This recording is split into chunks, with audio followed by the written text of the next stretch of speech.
तो हम लोगों ने बुक ऑफ एस्पर के पिछले एपिसोड में देखा था जूफेन एक रेस्टोरेंट के अंदर जा चुका था। हर दिन वहाँ पर उसको एक वेटर मिलता है, फिर उससे बातचीत होती है। फिर वो वेटर जूफेन से पूछता है कि तुम कहाँ से हो और फिर सारी चीजें। और फिर जूफेन उससे कहता है यहाँ पर रहने के लिए क्या मुझे अपनी इन्फॉर्मेशन देनी पड़ेगी। और फिर जो वेटर होता है वो भी कहता है अरे नहीं नहीं, अरे ऐसी कोई बात नहीं है, लेकिन हाल ही में यहाँ बहुत सारी घटनाएं हुई हैं, इसलिए हमें फॉरेनर्स को रिपोर्ट करना होता है। और फिर जो जूफेन होता है वो उसको इग्नोर कर देता है। जूफेन लोअर 3 सेक्ट के बारे में ज्यादा कुछ नहीं सोचता था, जो प्रोटेक्ट करते हैं कुछ थर्ड रेट के एम्पायर को। और जब ड्रैगन एंसेस्टर ने अपने फ्लेम्स का यूज किया था जूफेन को ठीक करने के लिए, तो तब जो जूफेन की बॉडी थी वो दोबारा से बन चुकी थी और अब जूफेन आ चुका था रेडियन स्टेज के 8th लेयर पे। और जहाँ तक कि जूफेन का पावर का सवाल है, तो इस समय जो जूफेन की पावर है वो तेजी से बढ़ी है। और तो और जूफेन के पास इस समय गोल्डन फ्लेम के साथ एपोकलिप्टिक थंडर फ्लेम आई भी आ चुकी थी, और इसीलिए जूफेन को यहाँ अकेले आने में कोई भी परेशानी नहीं थी। लेकिन तब भी जूफेन ने अपने आप को हेड रखना ज्यादा बेटर लगा। और फिर वैसे ही जो जूफेन होता है उस वेटर से कहता है मैं टियान्यू से आया हूँ, क्या तुम्हें कोई प्रॉब्लम है। और फिर वैसे ही जो वेटर होता है वो जूफेन को गुस्से में देखते हुए और चिल्लाते हुए कहता है क्या तुम टियान्यू से हो। और फिर वहाँ पर और भी जितने सारे लोग होते हैं वो लोग भी जूफेन की तरफ अनफ्रेंडली लुक से देखने लगते हैं। तभी जूफेन अपने आसपास देखने के बाद कहता है क्या हुआ, क्या तुम्हें टियान्यू के लोग नहीं पसंद है। तभी जो वेटर होता है वो अपने दांतों को पिसते हुए कहता है ये तो बहुत छोटी बात है, हम लोग तो मॉर्टल एनिमीज हैं। 8 ईयर्स पहले टियान्यू ने हमारी सबसे रिचेस्ट लैंड को चुरा लिया था, जिससे हमें अपना घर छोड़ना पड़ा और इस तरह जीने पर मजबूर होना पड़ा इस गरीबी में। और टियान्यू के साथ वॉर में हमारे बहुत सारे सैनिक मारे गए, और अब तुम ही बताओ क्या हम लोग उस चीज को ऐसे ही भूल सकते हैं। तभी जो जूफेन होता है वो कहता है युद्ध में मौत ही सब कुछ है, या तो तुम मरोगे या तो मैं मरूंगा, ये एकदम ही नॉर्मल बात है। और इसके अलावा सबसे पहले तुम ही थे जिन्होंने हम पर हमला किया था, और वॉर भी टियान्यू के भीतर ही हुआ था, तुम ही हमला करने वाले हो, लेकिन आखिर में तुम ही असफल हो गए। सबसे पहले तुम ही थे जिसने हम पर हमला किया था, और अब तुम हमें ही उल्टा फाइट करने के लिए दोषी ठहराते हो। तभी दोबारा से वेटर गुस्से में कहता है आखिरकार तुम्हें पता ही क्या है, ये टियान्यू का एक ट्विस्टेड प्लान था। उन्होंने हमसे कहा था कि हमें उनकी मदद करनी चाहिए उनके आपस के मामलों को सुलझाने में, लेकिन फिर बाद में हमें वो लोग हमला करने वाले कहने लगे, और इसके अलावा हमारी जमीन भी चुरा ली। टियान्यू के तुम सभी लोग लालची और बर्बादी करने वाले हो। और वहाँ पर जितने लोग भी थे वो भी लाल आंखों के साथ जूफेन को देख रहे थे और अपना सर हिलाते हैं उस वेटर की बात सुन करके। तभी जो जूफेन होता है वो कहता है ओ ये कुछ सेंस बना रहा है, तुम लोग सही कह रहे हो, वो टियान्यू का एम्परर ही था जिन्होंने तुम्हें बुलाया था, और मुझे ऐसा नहीं लगता कि कोई ऐसा सीक्रेट वेटर के कानों तक पहुंचेगा,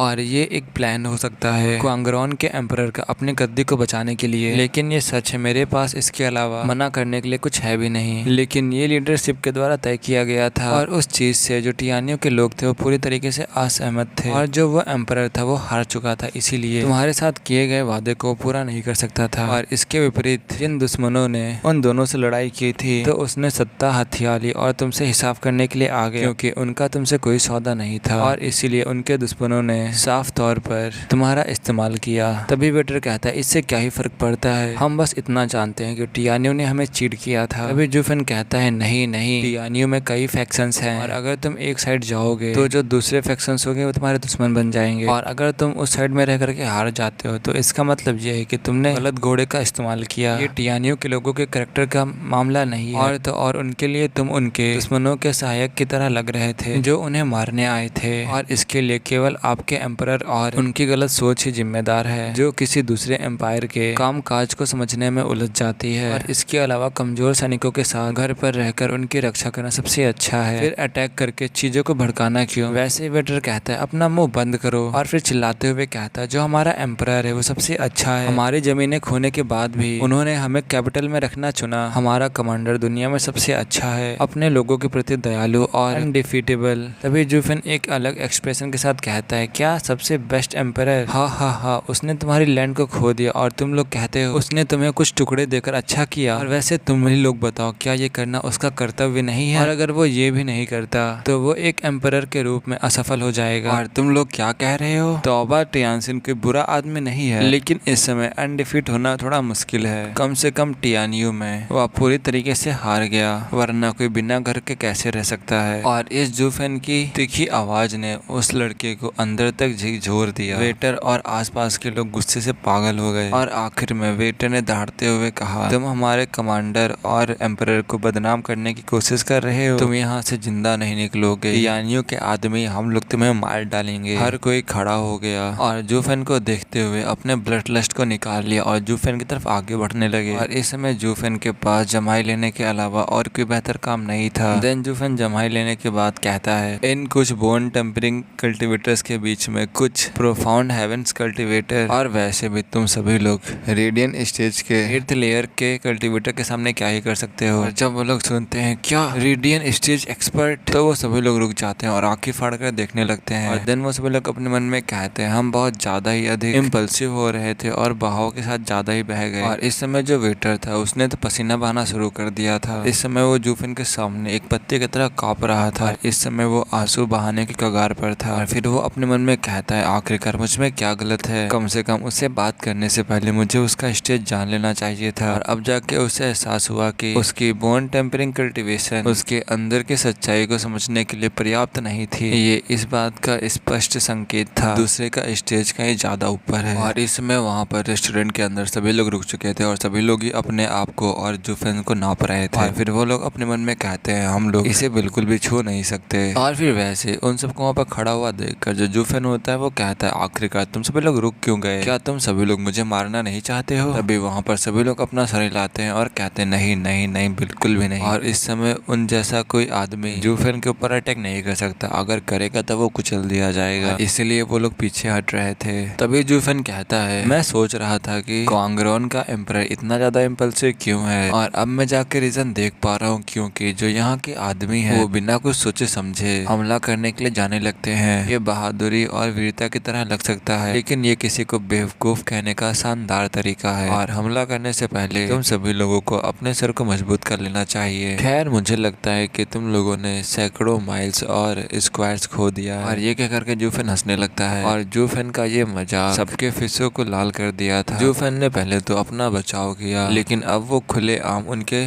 एम्परर को और उनके लोगों को अवहेलना कर रहा है, उनका मजाक उड़ा रहा है। इससे जो क्वांगरोन होगा वो बहुत ज्यादा ही गुस्सा हो जाएगा और हेट्रेड से भर जाएगा। हालांकि हमला करने के लिए काफी नहीं था, खासकर तब जब जूफेन के पास सबसे बड़ी मुट्ठी थी। और जूफेन उन सबको इतना ज्यादा परेशान देखकर स्माइल करने लगता है, लेकिन अब उसने उनके साथ खिलवाड़ नहीं किया, क्योंकि उसका आम लोगों के साथ झगड़ा करने का कोई इरादा नहीं था। फिर वैसे ही कहता है जूफेन, तुम लोगों को कुछ ना करते हुए देखकर मैं वैसे ही जूफेन रुक जाता है। और कोई दूसरा कहता है, मतलब जो वेटर होता है वो चिल्लाते हुए कहता है, क्या तुम अटैक करने वाले हो? ऐसे जो दूसरे लोग होते हैं वो सभी लोग पैनिक होने लगते हैं और अपने घुटनों के बल बैठ जाते हैं और अपने जिंदगी की भीख मांगने लगते हैं। तभी जूफेन अपनी आंखों को इधर उधर देखते हुए कहता है, आखिरकार तुम लोगों को कौन ही मारेगा? तुम लोग उसके भी तो लायक नहीं हो। मैं ये कहने जा रहा था कि अगर तुम लोग कुछ नहीं करते हो तो मैं तुमसे बस कुछ क्वेश्चन पूछूंगा और फिर तुम लोग यहाँ से भाग सकते हो। कोई अपने मन में सोचता है वो बस क्वेश्चन पूछना चाहते हो, आखिरकार वो आदमी कौन था जो कह रहा था कि तुम अटैक करना चाहते हो? और अब जाके वो लोग एक बार रिलैक्स होते हैं। तभी जूफेन सबको इग्नोर करते हुए कहता है वेटर से, वेटर मैं सबसे पहले तुमसे एक क्वेश्चन पूछना चाहूंगा, तुम किस फाइट की बात कर रहे थे और किसके साथ? तभी जो वेटर होता है वो कहता है, अरे तुम्हें नहीं पता? तभी जूफेन कहता है, अगर मुझे पता होता तो मैं तुमसे क्यों ही पूछता। और फिर वहाँ पर जो लोग होते हैं वो कहते हैं, सीनियर ने तुमसे सवाल पूछा और तुम उनके साथ बहस कर रहे हो, जल्दी करो और सवाल का जवाब दो, इससे पहले कि सीनियर गुस्सा हो जाए। और तभी जो वेटर होता है वो कहता है, हम टियानियो के साथ वॉर में हैं, क्योंकि आप टियानियो से हैं, मुझे लगा कि आप भी जानते होंगे इसके बारे में। तभी जूफेन कहता है, वो फिर से लड़ रहे हैं, क्यों,